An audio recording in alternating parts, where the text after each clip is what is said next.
Yes, next in the chapter is the topic check on the authority of the Prime Minister. This is the last, actually, the last portion of the chapter. After this, the chapter will be finished, and you people have to go through everything, all the details of the chapter thoroughly. And after that, you have to complete your question answers, short question answers in notebook, and long question answers in the book you will mark. Yes, check on the authority of the Prime Minister. Authority means the power which is given to Prime Minister, how people can control it, how cabinet ministers and other council ministers they can control, how Lok Sabha and Rajya Sabha members of the opposition party they can control it. The first point is the Prime Minister is the leader of the majority party, but he has to ensure the support of his ministers. Yes, wherever his ministers, they will just not support him or they are just ready to leave him, automatically his government is going to fall down. So, whatever he is doing, his cabinet ministers and other ministers of the council, they should be in complete support of Prime Minister of the country. Then second one is in case of coalition मतलब जब गठबंधन की सरकार होगी तो automatically सारी की सरकारें क्या करती हैं, प्राइम मिनिस्टर को खींचने की कोशिश करती हैं. They will just try to draw according to their own suggestions. They would compel Prime Minister to follow their instructions and suggestions from time to time. So this should also not happen. He should be that kind of person who is having proper control over other ministers of other parties. Then third one, opposition parties always look for a chance to criticize the Prime Minister. Yes, opposition parties always, they will find a chance. They will just be in that particular chance. They will just try to find out that particular thing because of which a Prime Minister can be criticized. A Prime Minister can be taken into consideration. And thus it is said, Prime Minister should not give any chance like that. Fourth one, the press and public opinion. See, press means newspapers, news agencies, channels and all. Public opinion means people, the common people. They should also act effectively. Act effectively means Prime Minister should be that kind of man who is thinking about everyone because he is representative of the country. He should formulate those policies which are for betterment of the country so that no one should get any chance to have negative remark over him. Now we come to two last points of the chapter, that is collective responsibility and individual responsibility. What do you mean by collective responsibility? I have already told you about no confidence motion. Under this no confidence motion, what I told you was, if Prime Minister is going to give his resignation, then automatically resignation will be given by all other ministers of the cabinet. This is referred as collective responsibility. See, under collective responsibility, three things are there which we have to keep in concern. The first one is the decisions taken in the meetings of the cabinet are equally applicable to all. Yes, we cannot say that only one minister was responsible. We cannot say only Prime Minister was responsible. If Prime Minister is responsible, then rest other ministers are also responsible for that particular decision, because no confidence motion can be passed and within no time the whole cabinet can be removed.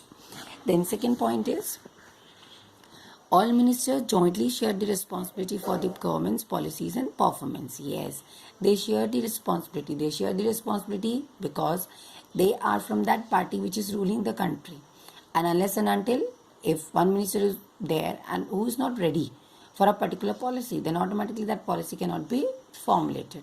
So it is responsibility of each and every minister towards the governance, towards the country, towards the Prime Minister. And in turn, Prime Minister is responsible to all of them. Then third one, a vote of no confidence. This I have already explained you. A vote of no confidence against one minister is a vote against the whole ministry. Now you come to individual responsibility. Now you see, this point is interrelated to individual responsibility. It is said vote of no confidence against one minister is responsible. That minister is responsible. That vote means vote against every minister.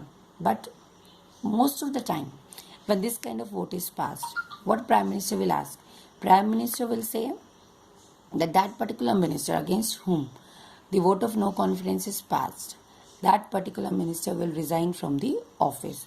And this particular thing, when a particular minister resigns from the office, and Prime Minister and other ministers are as such in the department, in the governance. This particular responsibility is known as individual responsibility. Now, how this individual responsibility will be carried on? See, usually I have told you a cabinet minister is having a particular department under him.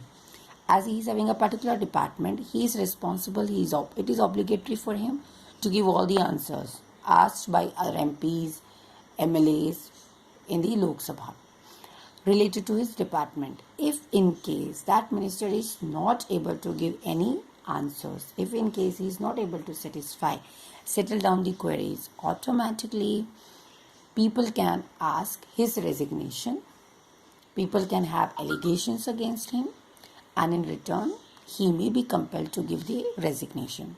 So this is very important part, that each minister, he is individually responsible for his department, and he is also responsible collectively towards the government which is ruling the country, which is moving the country ahead. Now, how all the ministers, they are responsible for different matters. See, every minister is responsible for matters such as personal lapse, departure from official policy, breach of oath of secrecy. Means if a person is not present in a particular office at a particular time, which is his duty hours, then also allegations can be.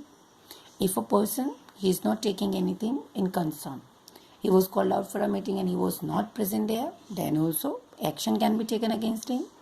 Or if he had just revealed the secrets, he had revealed the secret policies of his own department, then also action can be taken against him.